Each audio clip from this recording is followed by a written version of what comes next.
ഉറ്റവരെല്ലാം രോഗക്കിടക്കയിൽ കഴിയുമ്പോൾ എന്ത് ചെയ്യണം എന്നറിയാതെ പകച്ചു നിൽക്കുകയാണ് തിരുവനന്തപുരം ഭീമാപ്പള്ളിയിലെ അബ്ദുൽ ഷുക്കൂർ.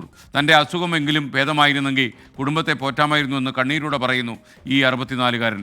വിവിധ രോഗം ബാധിച്ച് അബ്ദുൽ ഷുക്കൂറും ഭാര്യയും 2 മക്കളും ചികിത്സയിലാണ്.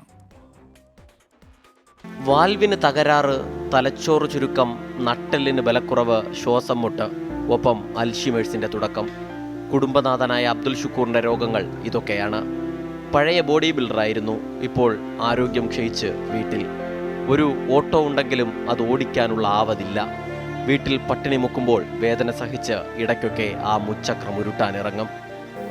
ഓട്ടോ ഓടുമ്പോൾ ഒരു 400-500 രൂപ കിട്ടും. അതുകൊണ്ട് എന്തിന് ചെയ്യാൻ പറ്റും? എനിക്കാണെങ്കിൽ കൂടുതൽ ഓടാൻ പറ്റില്ല. എൻ്റെ ശരീരത്തിൻ്റെ വെയിറ്റിൻ്റെ കാരണം കൊണ്ട്.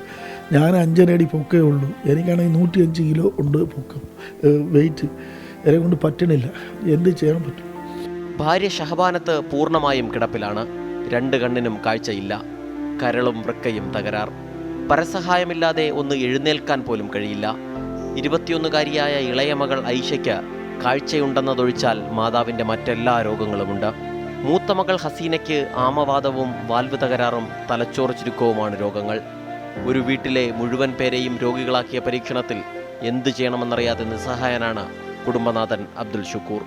ചിലപ്പോൾ അതൊക്കെ തോന്നും, എല്ലാം അങ്ങ് അവസാനിപ്പിച്ചാലോ, ഇതൊക്കെ എല്ലാവരോടും പറയേണ്ടി വരുന്നില്ലേ, എല്ലാവരുടെ മുമ്പിലും കൈനീട്ടേണ്ടി വരുന്നില്ലേ എന്നുള്ളൊരു പ്രയാസമാണ് എനിക്കുള്ളത്. എൻ്റെ ഈ ജീവിതം, എൻ്റെ മക്കളും ഭാര്യയുടെ ജീവിതം ഇങ്ങനെ ആയിപ്പോയല്ലോ എന്ന് വിചാരിച്ചിട്ടാണ് ഞാൻ മരണപ്പെട്ടു പോയാൽ എൻ്റെ ഭാര്യ മക്കളെയൊക്കെ ആര് നോക്കും? ഒരുത്തരും നോക്കില്ല. അപ്പോൾ എന്തെങ്കിലും മിച്ചം ഉണ്ടെങ്കിലല്ലേ എനിക്ക് എന്തെങ്കിലും ചെയ്യാൻ പറ്റുള്ളൂ.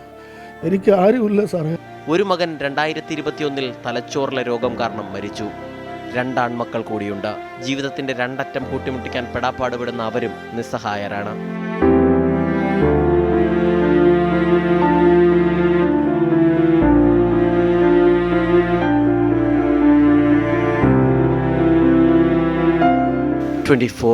തിരുവനന്തപുരം.